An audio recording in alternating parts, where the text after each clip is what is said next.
여러분, 네, 보고 싶었습니다. 좋네요. 눈물이 나죠. 죄송해요. 네, 좋네요. 모국어로 예배 드릴 수 있는 게 너무 은혜인 것 같아요. 제 지난주 이 시간쯤에 태국 치앙마이에서 예배를 드리고 있었거든요.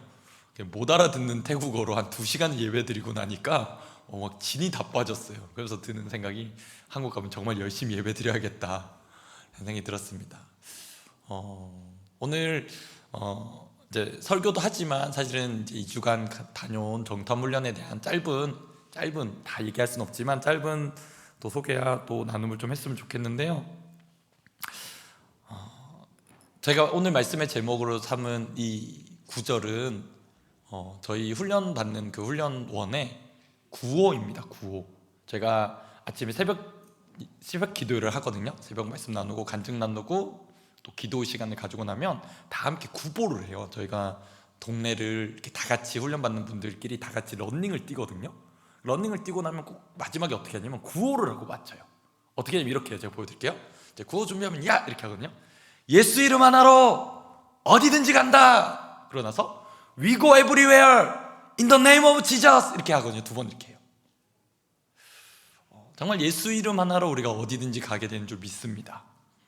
이번에 저희가 동남아시아 5개국 저희 이 모니터에서 약간 하울링이 나거든요. 제 소리 조금 줄여주시면 좋겠어요. 모니터에서 조금만 제 소리 줄여주세요. 싱가포르, 말레이시아, 인도네시아, 라오스, 태국 5개국을 이렇게 2주간 돌아보고 왔습니다. 정탐훈련이라고 해서 그냥 물론 이제 현지인들을 보고 온 건 아니고요. 현지 사역하고 계신 선교사님들 한 20여 분 정도를 이렇게 뵙고 실제로 어떤 사역을 하시는지 어떻게 계시는지를 실제로 듣고 또 저희가 이제 가게 될 특별히 인도네시아에 대해서 또 이렇게 보게 된 시간이었는데, 사실 이제 정탐 훈련이니까 그래도 좀 덜 힘들 줄 알았거든요. 근데 발에 물집이 잡혔어요. 그 정도로 걸어요. 형제님들은 아마 군대 갔다 오신 분들이니까 어느 정도로 걸으면 발에 물집이 잡히냐, 제가 저희 애들을 데리고 설악산을 갔을 때보다 더 많이 걸었어요. 그 정도로 걸었는데 보통 날씨가 아침이 한 34도로 시작을 하더라고요. 시원한 게 34도, 한낮에 더워지면 40도. 그렇게 계속 며칠간 이렇게 돌아다녔는데 이 말씀이 제가 이제 그 정탐훈련 기간 동안 요한복음을 쭉 읽으면서 주셨던 말씀과 또 오늘 찬양을 함께 나누고자 하는데요. 여러분, 하나님 아버지께서 예수님을 이 땅 가운데 보내주셨어요. 무엇을 위해? 구원을 위해. 그러니까 예수님은 보내심을 받은 거죠. 하나님 아버지께서 보내주셨습니다. 그리고 예수님이 이 땅에 오셔서 우리를 위한 놀라운 구원의 일들, 특별히 뭐예요? 십자가의 죽으심과 부활의 모든 일들을 다 이루셨어요. 그리고 이 제자들을 만나셔서, 부활하셔서 제자들을 만나셔서 오늘 우리가 읽었던 이 말씀을 주시는 겁니다. 뭐냐? 내가 너를 보낸다라는 거예요. 근데 보내실 때 그 전에 이 13장의 말씀이 보십시오. 종이 주인보다 크지 못하고 보냄을 받은 자가 보낸 자보다 크지 못하다라는 거예요. 보냄 받은 존재.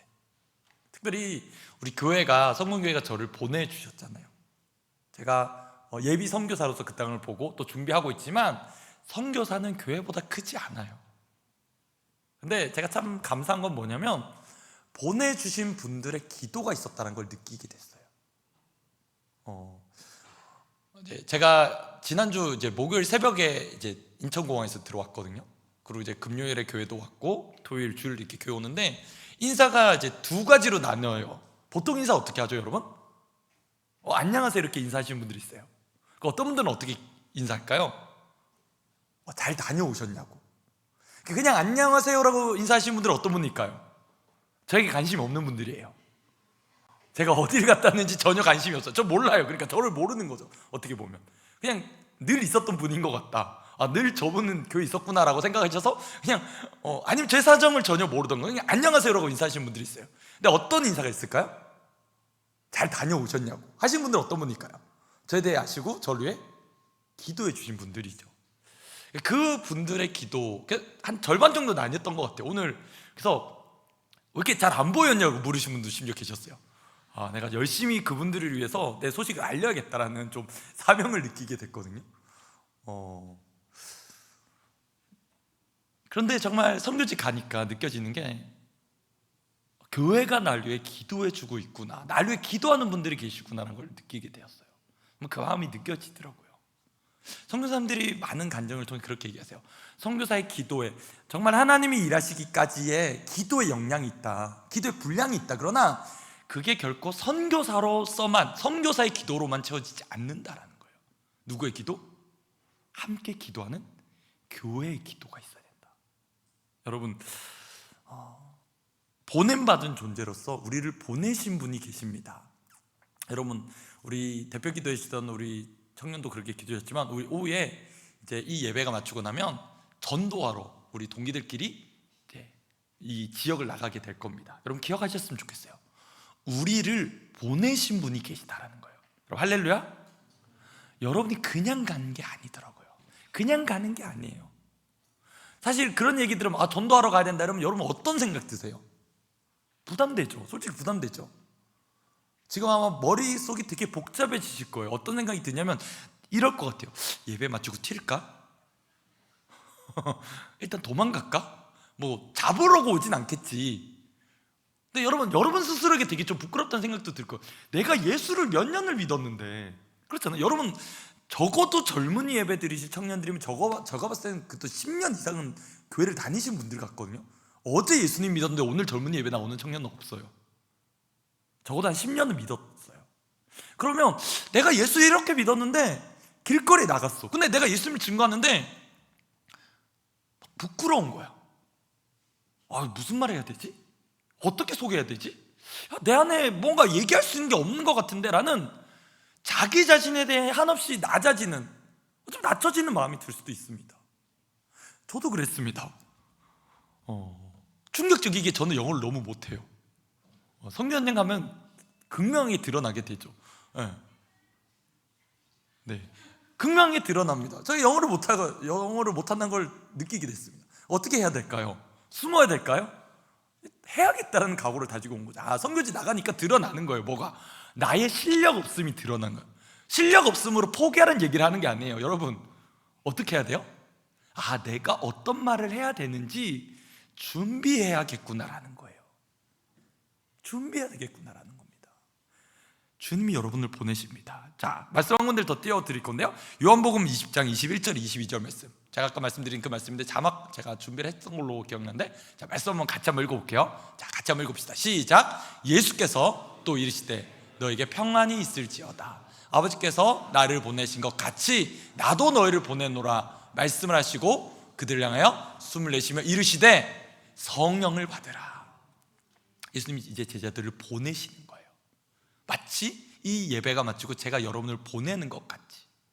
근데 예수님이 제자들을 보내시면서 평강이 있으라고 말씀하시고 뭐라 말씀하시냐? 아버지께서 나를 보내신 것 같이 나도 너희를 보낸다라는 거예요. 이 보낸다라는 뜻이 뭐예요? 결국 선교예요. 전도예요. 여러분을 보내는 거예요. 어디로? 전도지로, 선교지로 보내는 거예요. 근데 여러분 눈여겨봐야 될 건 뭐냐면, 보내시는데 그냥 너희만 가라라고 말씀하신 게 아니에요. 자, 너네 가! 이렇게 하시는 게 아니라 뭐라 말씀하세요? 성령을 받으라. 성령이 너희와 함께 하실 거다. 성령이 어떤 분이십니까?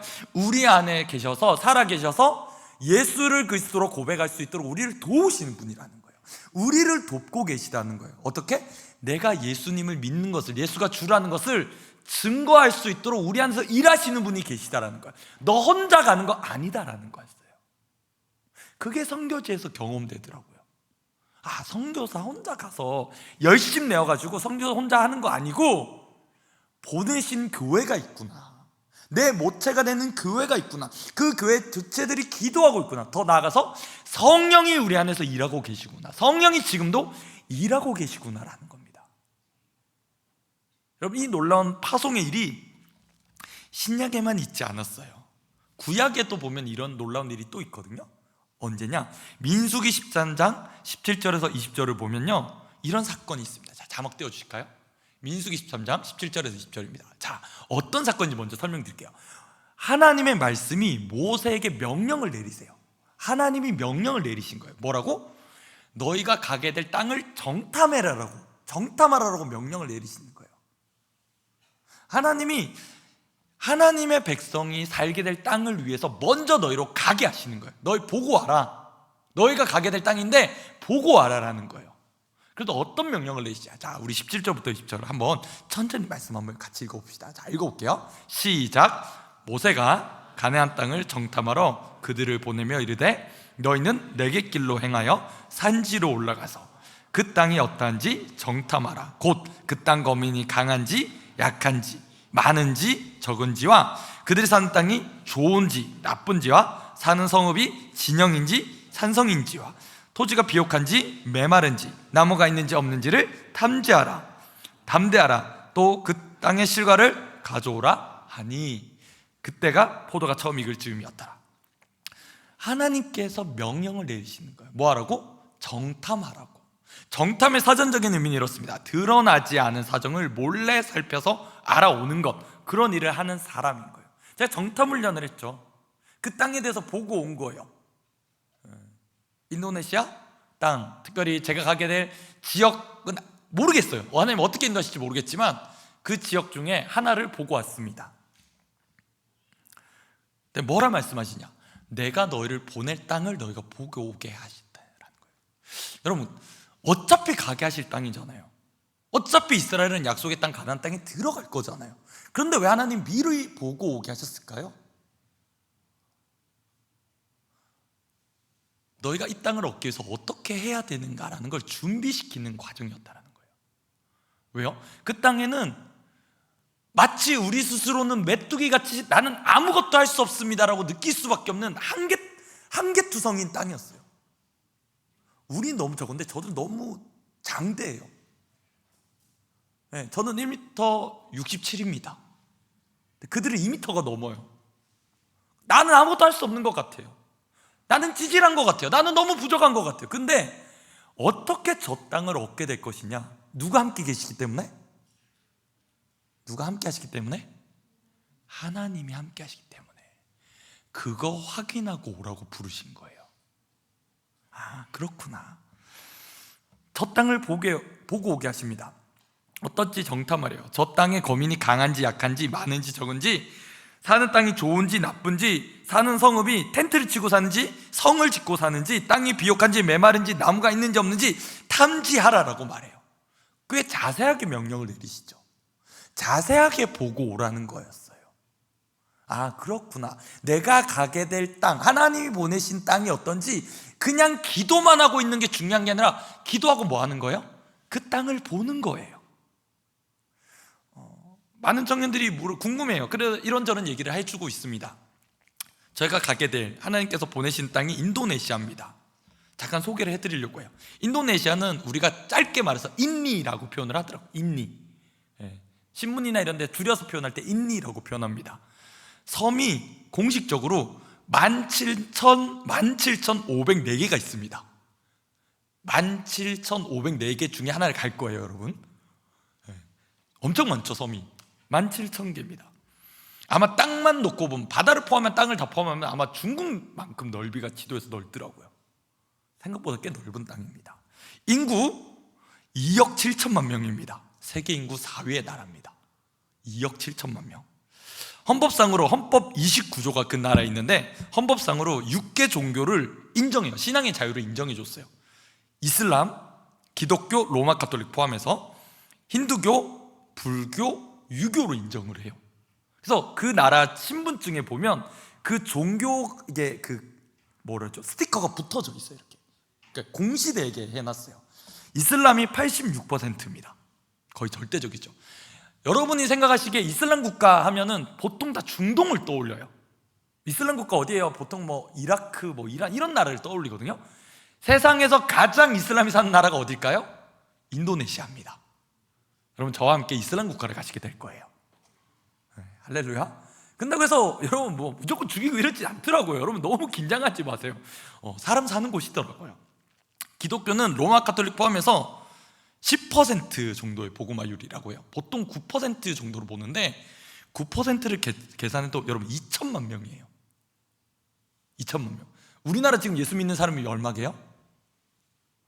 최대로 쳤을 때가 1200만이었거든요 우리나라보다 수가 더 많아요. 물론 비율로 치면 적지만 숫자라는 것만 볼 때는 우리나라보다 더 예수 믿는 사람이 많은 나라예요.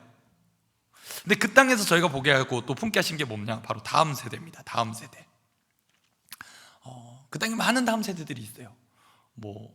기대하기로는 2050년에 아마 세계에서 정말 가장 부흥하고 기대를 받는 나라 중에 하나가 인도네시아라고 말해요. 공교롭게도 저희가 인도네시아 정탐 중에 어떤 일이 있었냐면 축구가 있었어요. 여러분 혹시 아시나요? U23대 축구. 우리나라가 어느 나라에게 졌죠? 인도네시아한테 졌어요. 제가 그날 새벽에 일어나서 결과를 봤거든요. 되게 묘한 감정이 들었어요. 어떤 감정인지 아시겠죠? 제 나라는 한국이에요. 그건 변함이 없어요. 근데 어느 나라한테 졌어요? 인도네시아한테 졌어요. 근데 놀랍게도 나갔더니 사람들이 무슨 얘기를 해요? 신따용 이렇게 얘기하는 거예요. 신따용 신따용 이러는 거예요. 뭐예요? 인도네시아한테 져서 너무 고맙다는 거예요. 진짜요. 이건 실화예요. 여러분 가는 데마다 한국 축구를 얘기하기 시작했어요. 그러면서 신따용 신따용 최고 이러면서 막 엄지척을 해주시는 거예요. 그러면서 보게 된 게 있죠. 그 땅이 어떤 나라일까? 어떤 곳일까? 일단 너무 더워요. 여러분 미리 말씀드릴게요. 너무 더워요. 너무 덥다 보니까 음식이 정말 매워요. 정말 짜요. 정말 셔요. 일단 그걸 말씀드릴게요. 여러분이 알 수 있는 가장 자극적인 음식이 다 모여 있는 것 같아요. 왜냐하면 너무 더워서 그래요. 그러니까 이런 것도 사소한 것도 우리나라에서 그냥 있으면 그냥 쟤넨 왜 저래? 라고 생각될 수 있지만 정탐을 하는 거잖아요. 이 땅이 어떤 땅인지, 이 땅의 사람들이 어떻게 살아가는지를 유심히 보는 거예요. 쟤넨 이상해가 아니에요. 쟤네는 저런 문화와 나라와 환경과 인구수 가운데 그렇게 살아가는 거예요. 그러니까 그 사람들이 이해가 되는 거예요. 이해되세요? 그러니까 전혀 모르면 그냥 쟤넨 왜 저래? 저는 왜 이렇게 이상하게 살아? 라고 생각될 수 있는데 아니에요. 이해가 되기 시작하는 거죠. 저희 집사람이 정말 음식을 맛있게 먹었는데 놀랍게도 이틀 만에 탈이 났어요. 왜? 음식이 너무 자극적이어가지고 식도염이 났어요. 맛있게 먹었는데 몰랐는데 자는데 목이 너무 이제 따가워가지고 봤더니 약간 식도염 증상인 것 같아요. 그래서 약들을 먹기 시작했는데 너무 맵고 너무 짜고 너무 신 음식들. 그리고 보시는 분들마다 저에게 얘기해 주시는데 여러분 제가 정탐훈련 2주 갔다는데 어떤 것 같아요? 얼굴이? 어때요 여러분? 저 눈 뜨고 보기 힘들겠지만 눈 뜨고 봐주시기 바랍니다. 어떤 것 같아요? 살이 쪘어요. 제가 진짜 살이 잘 안 찌는데 2주 만에 2kg 이상 쪘어요. 왜 그럴까요? 너무 더우니까 단 음식이 정말 많아요. 기본적으로 달아요. 근데 처음에 딱 먹으면 충격을 받아. 이렇게 달아도 되나 했는데 이틀이 안 지나서 그게 안 달게 느껴질 정도의 더위예요. 왜 그렇겠어요? 땀을 정말 많이 흘리거든요. 땀을 정말 많이 흘렸어요. 네. 근데 신기한 게 땀을 그 정도로 흘리고 나니까 땀 냄새가 안 나요. 제 몸에 있는 모든 땀샘에서 땀이 다 나온 것 같아요. 네. 그 정도로 더워요. 근데 그들의 삶을 유심히 지켜봤어요. 어떻게 지내는지, 어떻게 살아가는지, 동남아에 제가 본 5나라의 사람들이 어떻게 살아가는지 유심히 지켜보는 겁니다. 왜 지켜볼까요? 하나님이 그들로 그 땅에 살게 하신 이유가 있거든요. 왜일까요? 그 땅 가운데 살아가면서 하나님을 알게 하시기를 원하셔서예요. 그 땅 가운데 여러분 잘 몰랐거든요. 인도네시아에 대해 알아가고 있습니다. 인도네시아에 선교사님이 들어가신 지 50년이 되었어요. 결코 짧지 않아요. 50년 동안 사역하셨어요. 그 땅에 이미 신학교가 있고 사역제들이 세워지고 있고 다음 세대 훈련들이 계속적으로 일어나고 있어요. 그걸 보고 온 거예요. 하나님이 어떻게 이 땅 가운데 일하셨는지. 그런 준비가 없으면 어떻게 될까요? 그냥 내가 대단한 사람, 내가 엄청난 선교사라는 착각을 하게 돼요. 네. 그런 것들을 훈련받았어요. 이 땅에 이미 하나님이 일하셨다라는 거예요. 이미 하나님은 일을 멈추지 않고 하고 계셨다라는 거예요. 제가 이 얘기를 들고 함께 찬양하고 기도로 말씀을 마칠 건데 제가 이제 태국에서 사실은 작년 4월에 제가 태국 치앙마이에 어른 작년 선교를 작년에 갔다 왔거든요. 그때 함께했던 협력했던 선교사님 계셨어요. 그 선교사님 뵙고 싶어서 이렇게 소식을 알아보던 중에 좀 충격적인 소식을 들었는데 갑자기 위독하게 되셨어요. 이제 국내 들어오셔서 건강검진 하시고 나가시려고 준비를 하셨는데 건강검진 가운데 희귀암이 발견이 되신 거예요. 근데 그 주일날 예배드리러 가려고 이제 준비하다가 이제 소식을 듣게 된 거예요. 주일날 마음이 너무 이제 무거웠어요. 왜냐하면 그래도 안면이 있고 친했던 친분이 있던 선교사님인지라 그 소식을 듣는데 마음이 너무 무거운 거예요. 어떤 마음이 들까요, 여러분? 선교사님이 아프시단 편찮으셔서 항암을 받아야 된다는 소식을 들었을 때 참 너무 죄송스럽게도 저에 대한 걱정이 된 거예요.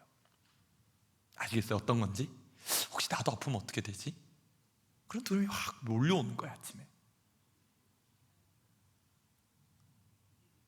우리 자녀들과 가정이 다 나와서 이렇게 선교를 하는데 혹시 그런 어려운 일이 생기면 어떻게 되지? 무서운 거예요. 그래서 예배를 드리는데 마음이 계속 울적해져 있는 거예요. 예배를 드리면도 불구하고 두려움이 찾아온 거죠. 그러다가 찬양을 드리는데 찬양 인도한 자매님이 이렇게 찬양을 쭉 인도를 하셨어요. 저희 예배같이 주일 예배 찬양을 거의 30분 넘게 쭉 이렇게 하시더라고요. 그리고 이제 말씀을 듣고 또 이렇게 이어서 우리처럼 이렇게 찬양을 했는데 보통 태국어 찬양을 할 때는 모르는 찬양이니까 뭐 부르지도 못해요. 그냥 꿀먹은 벙어리예요. 그런데 어떤 찬양 딱 하나가 나왔는데 그 찬양이 영어 가사를 띄워준 거예요. 근데 아는 찬양이었어요. 그 찬양이 뭐냐면 우리 함께 찬양할 웨이메이커라는 찬양이었습니다. 이 찬양이 왜 저에게도 참 뜻깊은 찬양이었냐면 이 찬양이 언제 참 많이 불렀냐면 저희가 코로나 때 불렀어요. 코로나 때 청년 예배 참 못 드리고 그때 힘들었을 때가 이렇게 기억이 났거든요. 그때 예배도 참 못 드렸는데 그때 모이기도 쉽지 않았는데 그때 다 영적인 침체를 겪었는데 하나님이 이 노래를 주셔서 이 노래를 부르게 하셨구나라는 게 생각이 났어요. 그 찬양을 하는데 영어로 찬양하는데 이 브릿지 부분에 이런 고백을 해요. 여러분 함께 고백할 건데 이런 거예요. 주의 일하심 볼 수 없어도 주의 일하심 알 수 없어도 주는 결코 멈추지 않네. 주는 결코 멈추지 않네. 이 가사에 눈물이 확 나는 거예요.